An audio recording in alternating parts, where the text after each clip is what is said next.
আচ্ছা, আমার ভয়তে যদি কলমা ভুল হয় তাহলে এখন তো বিজেপির রাজত্ব, বলেন। যদি যদি বাই চান্স হাওড়ার ভেতরে বিজেপির 8-10টা লোক যদি ঘিরে ফেলে, এই শালা হিন্দু না মুসলমান, তখন তো বলবে আল্লাহর গিরে আমি হিন্দু। বলেন বলেন, কলমা পড়তে যদি ভয় লাগে, আশহাদু আল্লা ইলাহা ইল্লাল্লাহ বুঝি ভয় লাগে, তাহলেও তো ভীত ইমানদার, তাই না? আরে এ তো জন্মে মৃত্যু, হাসিতে কান্নায়, সুখ দুঃখে জরা বেদনায় সকল সময় ইমানদারের ইমান তো শুধু মসজিদে মাদ্রাসা আর ঈদগাহ কবরস্থানে নয়, ইমানদারের ইমান মাঠে যখন নাঙল চষে তখনও থাকতে হবে। ইমানদারের ইমান যখন ফাঁসির দড়ি গলায় দিয়ে থাকবে তখনও থাকতে হবে। ভয়তে ময়তে বাপের নাম ভুললেও বাঁচা যাবে, কলমা ভুললেই তো বাঁচা যাবে। শ্রোতা মণ্ডলী, মনে রাখো, প্রিয় নবী মুহাম্মদুর রাসূলুল্লাহ সাল্লাল্লাহু আলাইহি ওয়াসাল্লাম হাদিস শরীফে পরিষ্কার করে বলেছেন, সায়াতি জামানুন আলা উম্মতি لا يبقى من الإسلام إلا اسمه ولا يبقى من القرآن إلا رسمه مساجدهم آمرة وهي خراب من الهدى। নবী আমার বর্ণনা করেছেন, ও বাবা সাহাবী, আমার উম্মতে মুহাম্মাদি এমন একটা জমানার মাঝখানে চলে আসবে, লা ইয়াবকা মিনাল ইসলামি ইল্লা ইসমুহু, ওদের নামে ওদের ভিতরে ইসলামের কোনো কিছুই পাওয়া যাবে না, শুধুমাত্র নামের মধ্যে ইসলামের একটা গন্ধ পাওয়া যাবে, ওর নামের মধ্যে ইসলামের গন্ধ পাওয়া যাবে। ওয়ালা ইয়াবকা মিনাল কুরআন ইল্লা রাসমুহু, কোরআন শরীফের কিছুই তাদের ভিতরে পাওয়া যাবে না, কিন্তু প্রথাগতভাবে পড়তে হয় তাই কোরআন একটু পড়বে। মাসাজিদুহুম আমিরাতুন, মসজিদগুলো অত্যন্ত শান-শওকতের হবে, কিন্তু ওহিয়া খারাবুম মিনাল হুদা, মসজিদ অত্যন্ত শান-শওকতের হওয়া সত্ত্বেও মুসল্লিদের ভিতরে হেদায়েতের শূন্যতা দেখা দেবে। আল্লাহর বান্দা, মনে রাখুন, 1400 বছর আগে মদিনাতুল মুনাওয়ারাতে বিশ্বনবীর রেখে যাওয়া সোনার বাড়িটা যদি একটা বারের জন্য পানি গেবরার গ্রামের জন্য, এই মহল্লার জন্য, এই গ্রামের জন্য যদি প্রতিফলন ঘটানো হয়, তাহলে দেখতে পাওয়া যাবে নবী মুহাম্মদুর রাসূলুল্লাহ তিনি যেন খাস করে আমাদের দিকে তাকিয়ে এই কথাটাই বলেছিলেন, মুসলমানদের চেনা যাবে না, শুধুমাত্র ইসলামের গন্ধ থাকবে, ওদের ভিতরে কোরআনের কিছুই পাওয়া যাবে না, প্রথাগত পড়ার প্রচলনটাই থেকে যাবে। মসজিদ সুন্দর হলেও মুসল্লিরা ইবাদতের জন্য কখনো সুন্দর হবে না। পশ্চিমবঙ্গে 39,000 মসজিদের 38,999টা বাদ দিলাম, মনে হবে যেন আমাদের এই গ্রাম আর এই মসজিদের জন্যই রসুল বলে গেছেন। একটা একটা করে মিল করেন পিছনের দিকতে। জুমার দিনে পানিগড়ার মসজিদে মুসল্লি কতজন হয়? মোটামুটি শতেনিক কত? 450। Very good. আরো বেশি? 500? ঠিক আছে, কাছাকাছি 500 ধরে। সামনে জুমার দিন আমি আসবো এই মসজিদে, শুধু একটা শর্তের ভিত্তিতে আসবো। ইমাম সাহেব যখন নামাজ পড়াবেন, আমি তখন গেটের পাশে এসে ফরজটা পড়বো, আর ইমাম সাহেব নিয়ত করলে গেটটায় তালা দিয়ে দেবো, নামাজ হয়ে যাবে। তারপর যখন, আর আজকাল একটা, এটা রোগও বলতে পারেন, ভালো বলতে পারেন, ফরজ পড়ে বাড়ি যাওয়াটা, এটা একটা ভাইরাসও বলতে পারেন, আবার এটা একটা ভালো বলতে পারেন। ভালো এই অর্থে, যারা মসজিদে ফরজ পড়ে বাড়ি এসে সুন্নত নফল পড়েন, তাদের সওয়াব বেশি হবে। সুবহানাল্লাহ বলেন একটু। সুবহানাল্লাহ যুগ বরাদ দেখেছেন? মন কি দীঘায় গেছে? একটু সবাই মিলে বলেন সুবহানাল্লাহ। আর যদি মসজিদে 2 রাকাত ফরজ পড়ে বাড়ি এসে যদি সবটাই ফাঁকি দেয়, না পড়ে, তাহলে ফাওয়াইলুন লিল মুসাল্লিন। আল্লাহ বলেছেন, ওয়াইল দোজক ওই সমস্ত নামাজিদের জন্য, আল্লাযীনা হুম আন সালাতিহিম সাহুন, যারা তাদের নামাজ সম্পর্কে অলস। কথা বোঝা গেছে? তাহলে জুমা পড়ে বাড়ি আসাটা ফরজ জুমা বললাম, ফরজ পড়ে শুক্রবারে ফরজ পড়ে বেরিয়ে আসাটা ভালোও হতে পারে, খারাপ হতে পারে। তবে পানি গোবরা নিশ্চয়ই সব বাড়ি এসে পড়ে। বাকি নামাজ বাদার জুমা আখেরের জহর সুন্নত নফল বাড়ি এসে পড়ে। হ্যাঁ, শুয়ে পড়ে। আমি গেটের কাছে থাকবো। আমিও সেদিন সুন্নত নফল আর বাদার জুমা আখেরের জহর পড়লুম না। তখন গেটের সামনে একা করে আসবে, কি ব্যাপার, তাহলে বাড়ি যাবো। আমি চতুর্থ কলমাটা পড়ো দিই। বললো ভাই আমার তো এখনো ওটা হয় না। বসো, নামাজ পড়ে চতুর্থ কলমাটা মুখস্থ করে তাই বাড়ি যাওয়া, বসো। তারপরে এক বুড়ো, খোকা আমি বাড়ি যাবো, তোমার দাদি ভাত খুলে রেখেছে। আমি তো ভালো হয়, তা তুমি একটু কলমায় রদ্দ কুফরটা পড়ো দিই। তাহলে তো খোকা তোমার দাদি সব জানে। আমি তা দাদির না পেটে তুমি কি মারা দিয়েছো?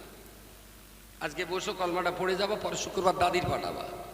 তারপর খালু তোমার খবর, তাহলে না বাড়ি যাবো। আমি এশার নামাজের ভেতরের দোয়া কোনো একটু পড়ুন, তাহলে তো আমি সুবহানাল্লাহতে পড়ি।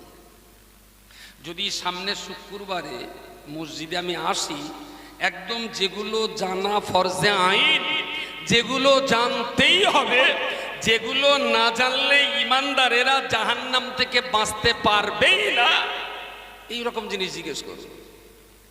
মুসলমানি দেশে কিনা আমি একবারও জিজ্ঞেস করবো না, কারণ ও ঘর ডিম কাটুক বা না কাটুক জান্নাতের সঙ্গে কোনো সম্পর্ক নেই। নুনু কেটেও জান্নাতে যাবে না, আর নুনু ডবল কেটেও কেউ জাহান্নাম থেকে বাঁচবে না।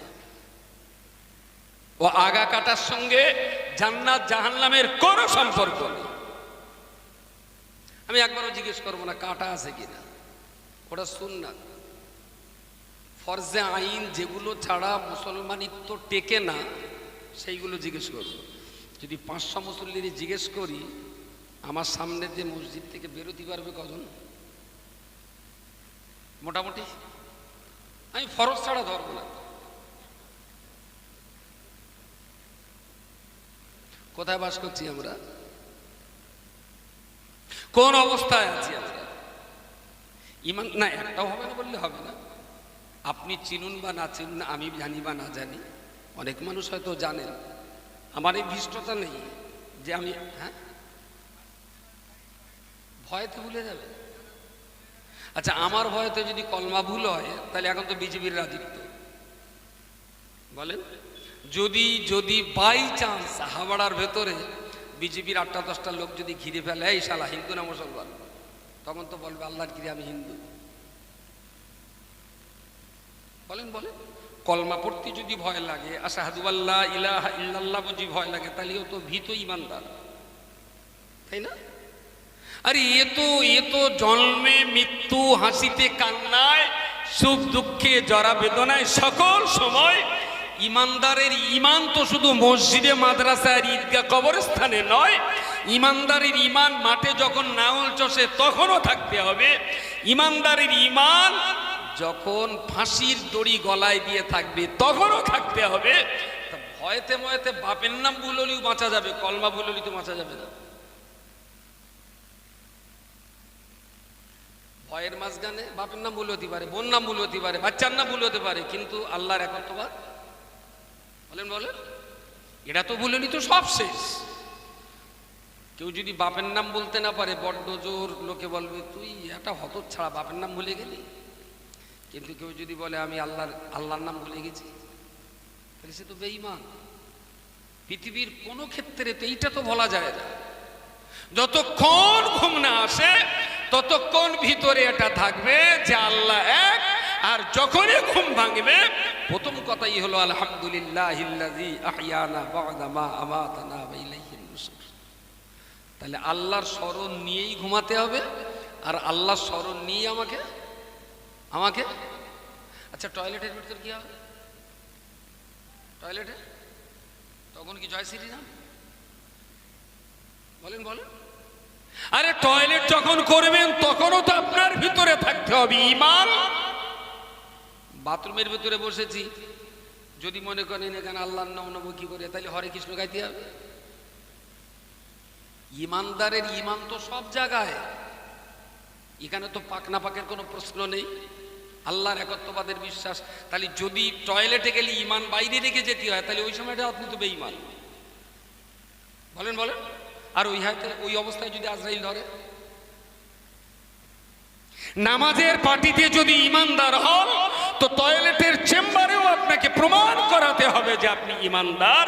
কাবার চৌকাঠায় যদি আপনি ইমানদার হন, তাহলে ফাঁসির দড়ি গলায় পড়ে তখনও তো আপনাকে ইমানের পরিচয় দিতে হবে। উত্থানে পতনে, হাসিতে কান্নায়, জরা বেদিতে, যাই হবে না কেন, আপনি তো কখনো ইমান ছাড়া হলে হবে না। ইমান ছাড়া হওয়া মানে, বলেন বলেন, বেঈমান। আর বেঈমান হলেন মানে জীবনের পূর্বের সমস্ত সওয়াবের গুণমুখে আগুন লেগে গেল।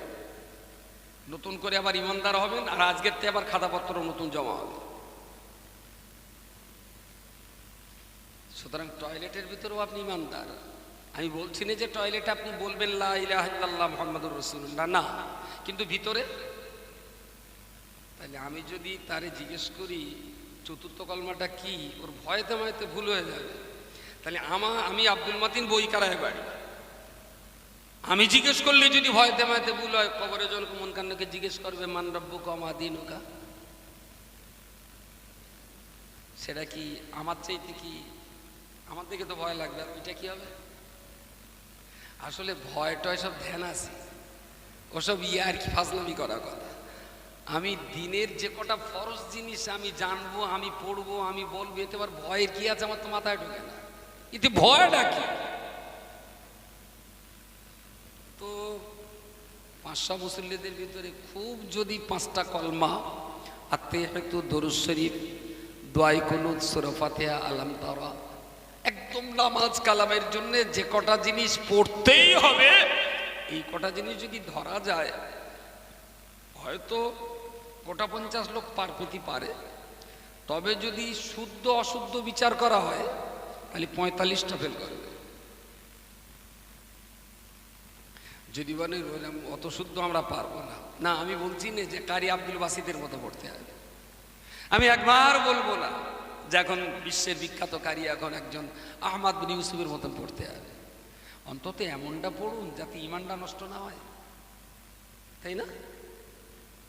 ভুল তো সব 100 বার না, কিছু কিছু ভুল আছে আরবি ভাষায়, যে ভুলগুলো পড়লে কাফের হয়ে যেতে হয়।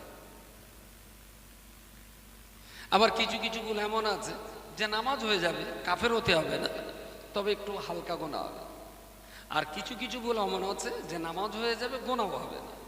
সেগুলো হলো কোরআনের ফাসাহাত আর বালাগাত, সৌন্দর্যের ক্ষেত্রে। কিন্তু আমাদের ভিতরে এমন কিছু ভুল আছে যে ভুল ইমান চলে যাবে।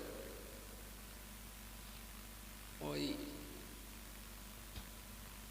জেকের আজগার হয়, নিশ্চয়ই শুনেছেন, পীর মাশায়েখদের মজলিসেও হয়। তো আর অনেকে আছে খানকা শরীফে বসে নিজেরা উঠে জেকের আজগার করেন, কেউ নেতৃত্ব দেন আর সবাই জেকের করে। তো ওখানে দেখবেন একটা জিনিস শুরু হয়, ওই ছোট্ট একটু নসিহত করার পরে এবার শুরু হয়, নিয়ত করুন আমি আমার কালবের দিকে মতাওয়াজ্জা আছি, আমার কাল পীর সাহেব হুজুরের কালবের দিকে মতাওয়াজ্জা আছে, পীর সাহেব কাবিলার কালবের ওসিলা হইয়া আল্লাহর আরশে আজিমের থেকে নফি ইসবাতের ফায়েজ আমার কালবে আসুন। কালব, কফ লাম বা, কালবুন আরবিতে কফ দুটো, আমাদের ভাষায় একটা বলি কালব, ওইটা হলো বড় কফ, আর একটা হলো কালবুন, কাফ কাফ, ওটা হলো ছোট কাফ। তো বড় কাফ দিয়ে যদি বলা হয় কালব, তাহলে তার মানে হলো অন্তর, আর ছোট কাফ দিয়ে যদি বলি কাফ, তাহলে তার মানে হলো কাফ লামবে, কালবুন, কালবুন মানে কুত্তা।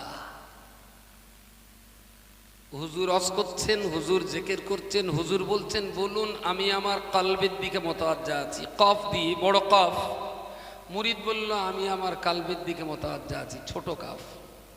তার মানে পীর সাহেব বললেন বলো যে আমি আমার অন্তরের দিকে ফিরে আছি, আর মুরিদ কোরআন না জানার কারণেই বলল আমি আমার কুত্তার দিকে ফিরে আছি।